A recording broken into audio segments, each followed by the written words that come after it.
bayan para sa unang balita. Narito ang mapanghamong balita. Israel, nagdeklara ng state of war alert. Ako po si Isabel Paraan, nag-uulat.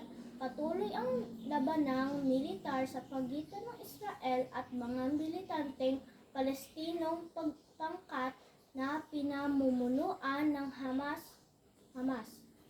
Nagsimula ang labanan noong October 7, 2023. Pinasok ng mga militanteng Palestinong ang border ng Israel at inatake ang base militar, binaril at pinatay ang mga sibilyan na sa Israel. Hindi bababa sa 1,400 Israeli ang napatay.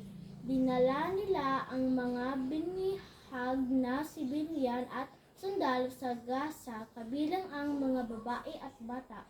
Tumugon ang Israel ng kontra-opensiba sa sorpresang pag-atake at formal na nagdeklara ang Israel ng state of war alert laban sa Hamas.